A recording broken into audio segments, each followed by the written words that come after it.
Please tell me there's a recording of this. Dude, this is genius. Like, this is literally every talk. How is that not on the church website? Oh my, absolutely. how to not give a church talk? It should be given to every single person who ever speaks in church should be required to watch that video. This is gonna be the best day ever. This is gonna be the best day ever. Wake up. Holy smoke, this is hilarious. But as I began to prepare these jokes, well, I realized I need this comedy more than any of you. We should have public speaking classes as part of the membership of our church. My first real job was a racetrack announcer. Wait, what? It's got the nerve to go in hard into turn 3. Oh, dude, I am stoked. Welcome, ladies and gentlemen, back to Word Radio. I'm your host, Carden Ellis. Today, I'm joined in the studio by Rodney Norman, one of my favorite comedians who does things tangential to the Church of Jesus Christ of Latter-day Saints, who is here to tell us we got a little bit of a new series going on here. Me and Rodney are going to react to some really funny LDS comics that have done scenes having to do and not to do with the Church of Jesus Christ of Latter-day Saints, or just like with like fun things that are tangential to church life anyway, right? So, yes. Rodney, you know quite a few LDS comedians, right? Yes, I do. Yes, I know quite a few LDS. Those who've ex-LDS. I know people who are not LDS at all, but have done jokes about the LDS people that are very funny. And I want to share this with a general audience. Yeah, awesome. And from what I understand, you kind of helped birth the comedy scene in Utah, if I'm not mistaken. That's what some people have told me. Well, it was there was one there before, but it was very, very small, very limited. Okay. And when I came in, I got involved. I met Keith Stubbs, and together we started Wise Guys Comedy Club. And, of course, he's turned that into a juggernaut of the comedy world. Okay, rock on. But, you know, during the first couple of years, I was the house MC. I also got the whole open mic scene started. And that's how you met all these guys? And that's how I've met a lot of these fine, wonderful human beings. Okay, so the first one you brought in today, I'm super excited to see this. We're going to react to this in real time. But it is one Shawn, oh my gosh. Shawn Rapier. Is it Rapier? But it's spelled Rapier. Like, he's probably like, I mean, and it's spelled like the sword, right? Isn't that how you spell the sword? But the sword has an E at the end, right? I believe so. I can't remember, but he probably got shredded to pieces in like college and in high school. I'm sure and stuff like that. So how do you pronounce it correctly? Rapier. Okay, so we've got Shawn Rapier right here with 278K views. Holy smoke. And it says Latterday Night Live. So this is Latterday Night Live. Yes, this was produced back in the early 2000s, back when DVD was the big medium. Yeah, okay. And it was, the idea was stand-up comedy specifically for an LDS audience. Dude, when we were going to name our show Midnight Mormons, we kept on getting the suggestion Latterday Night Live, but then people said, oh, there was actually one of those. And so we didn't name our first show Latterday Night Live because I didn't even realize this existed, and it was from the early 2000s. So, okay. Yeah. This is cool. So without any further ado, here is Shawn Rapier. Okay, so here is Shawn Rapier of Latterday Night Live.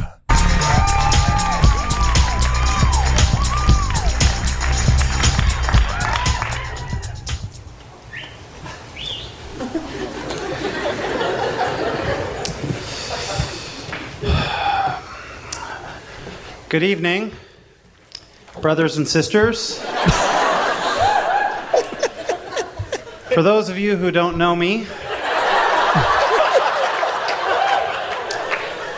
my name is Shawn Rapier, and I'm grateful for the opportunity I have to share this comedy with you tonight. You know, I gotta admit that when the producer of the show first called me,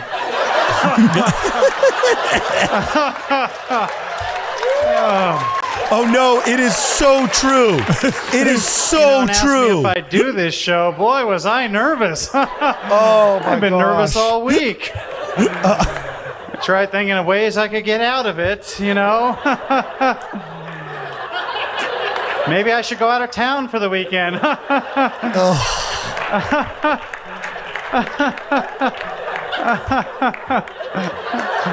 I'll get even with you.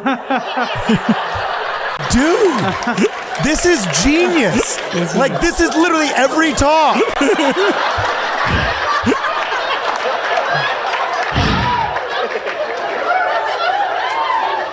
Holy smoke, this is hilarious. But as I began to prepare these jokes, well, I realized I need this comedy more than any of you.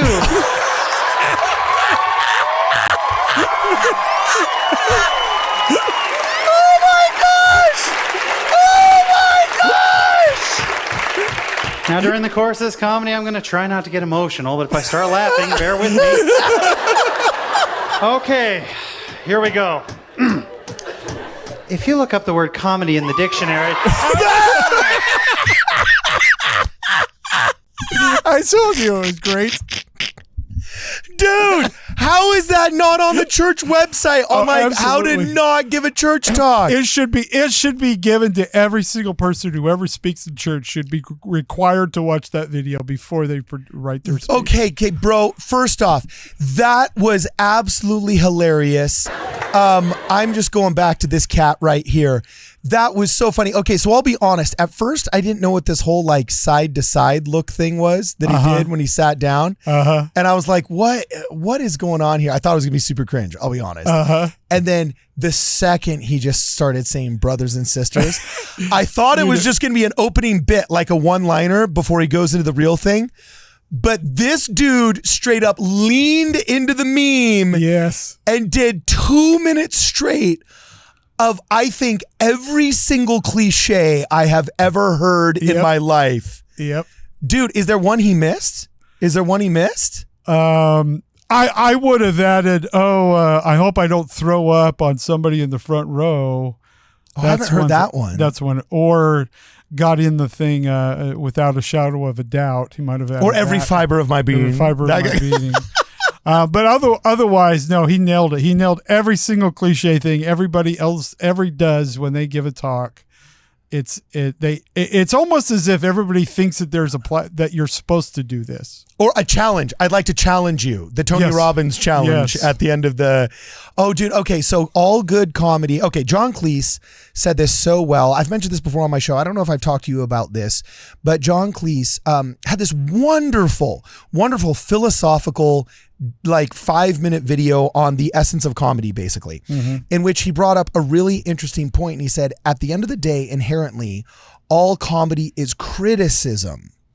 And even if you take the most benign joke, like how do you make God laugh, ... tell him your plans. Ha, ha, ha, ha, ha. You know, that's a joke about how whenever you have plans, the universe has a tendency to just blow up those plans and you never end up where you planned on going.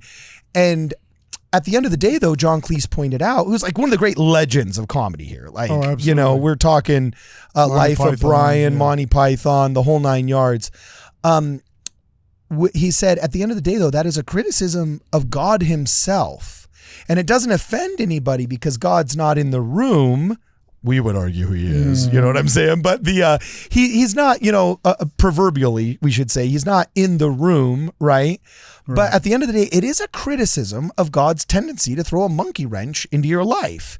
And so he said, all comedy is criticism, and we have to be kind of comfortable with that and understand that, right? So this guy's comedy, the reason why we laughed so hard is because we all know it's true. It's a criticism that we know is true. We know that God throws a monkey wrench into our plans, just like we know that these people get up and we've all heard that talk. So it's kind of a little bit of an indictment of our public speaking culture, which first off, I think is amazing because it empowers so many people that would never have the experience to get out of their comfort zone. And part of the reason why these tropes are recycled is because they are out of their comfort zone. So they're trying to use kind of tried and true methodologies. Yes. They're doing what they've seen others have done before. And absolutely. But it's led me to think we should have public speaking classes as part of the membership of our church.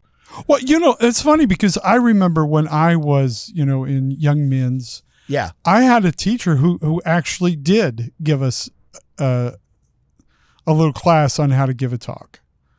Because as a youth speaker, usually doing 2 to 3 minutes, or the public speaking merit badge if you were in Boy Scouts. In fact, my stake even had a stake speech competition.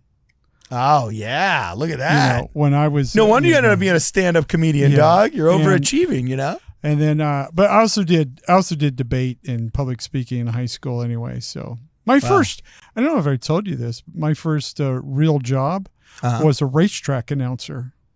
Wait, what? I never told you this? That is so cool. Yeah, my what, like greased pigs in Kentucky, or like the NASCAR rallies, or what? It was a local race car track stock car racing. Okay. And my grandfather took over. My family was into racing my whole all throughout. Okay, yeah. And he took over the local race car track, which was called Santana Raceway. It was in Springville, Utah. Wow. And my first year, I worked in the snack bar, but I kept bugging my grandpa. I was like, hey, I want to be an announcer. And he's like, you're too young. Well, anyway, we had this one Saturday where the main announcer, he was in the National Guard and he wasn't going to be able to get back in time for the races to start. Oh. So he needed someone to go up there and fill in until he got there. And so it was the time trials. Where the cars come out and they do a couple laps and figure out where they're going to position for the night. And so he comes and grabs me at the sack bar and he says, Rodney, do you think you can set up the equipment? And I'm like, yeah. And he goes, go get it set up. You're going to announce until Gator Joe shows back up. His name was Gator Joe? Yeah, his name was Gator Joe Bowen. Yeah, that is so cool. He was such a cool dude. He was just had a great announcer voice. He was a wonderful dude. Okay. And so I run up there and I get all the equipment, turn it on and everything. And I've known all these racers. I've been following racing my whole life, so I knew who they all were. Yeah. So I just went up there and I started talking about them, and I just did the time trials. Well, Gator Joe ended up showing up a little earlier than he thought he was going to be. Okay. And instead of coming right up, just him and my grandpa just sat there and listened to me announce. Whoa. And that's when Gator said, "Hey, I like this kid. Why don't you let me have him and let him be in there with me as my assistant." And my grandpa was like, "Sure, okay." And so at 15 years old, I became a racetrack announcer. And there were times when he wasn't there at all, and so I would do the whole night. Really? I did that up until I went on my mission. Shut up. You were a racetrack announcer for stock car racing as your first gig all the way up until your mission. Yeah. Well, you got to give us a little bit. That's like being a soccer announcer in Honduras. Like, oh, con la gama de gol! So I want to get a little bit of a piece. I want to hear what it was like. What's it sound like to be a racetrack announcer, bro? It's like the Kentucky Derby where it's like, well, you're talking about, it's like they're going into turn 1 is car 14, Rick Ellison. On his tail is Tracy Norman, car 126. Tracy trying to work on the inside. Trying to work on that. I said, Rick Ellison not giving him any room, so he's got to back off. Coming out of turn 2, all the way down the back stretch. There's neck and neck, door to door. Who's got the nerve to go in hard into turn 3? Oh, dude, I am stoked. I just envisioned that race in my head. And dude, it's a lost art. Video has gotten so good now and cheap that now we expect to see everything. Mm-hmm. But the calling of a baseball game, the calling of a race, the calling of a fight in a boxing match, the ability to paint a picture with your words like that. It's a lost art that frankly I thought was going to be lost forever until there's a piece of it coming back in live streaming.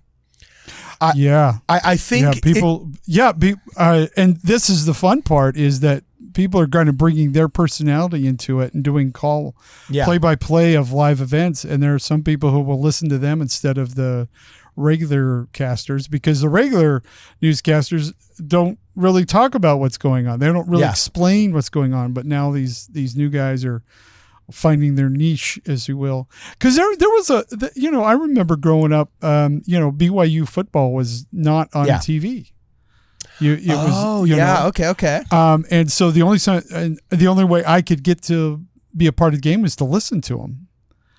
And that's true. It was before so there was cable TV. Yeah, so there was that. A lot of my childhood, I was listening to the games. Man, what a beautiful That's like Stranger Things era. I was born on the tail end of that. I remember what it was like, where you go to you still might have a little transistor radio with a couple of AA batteries, and you'd see guys at the baseball game listening to the radio while they were watching. Oh yeah. So they could hear the live announcements. They'd also have a little radio, and then there'd be what was going on. My radio station still broadcast the Dodger games, and Vin Scully was our guy for 50 years. One of the best. Yeah, ever. just a legend, right?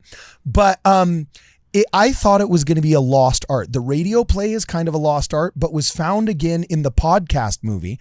I don't know. There's a really great Halloween podcast movie. Halloween's coming up in 4 months or 3 or 4 months.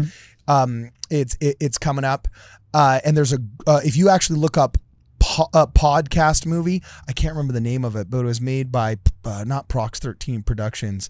I have to look it up before I finish this episode. I'll definitely make sure that I look it up. But podcast movies now are really cool and very well produced, and they sound like almost as good in terms of intensity and putting you there as the old Orson Welles radio plays. Yeah, the old radio plays. Oh yeah, dude, exactly. Well, it was funny when I was a kid. One of the things that my family used to do was we'd pile in the car and go for a drive at night and listen to the old radio plays, because there were certain radio stations that would replay them at night. So they would play them at 8, 9 o'clock at night. Can you name one?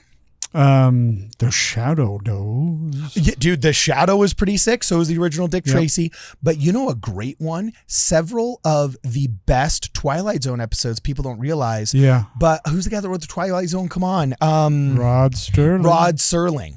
Not Sterling. I think it's Serling. Right? Yeah, Rod Serling. Rod Serling, The Hitchhiker, that ended up becoming one of the best Twilight Zone episodes.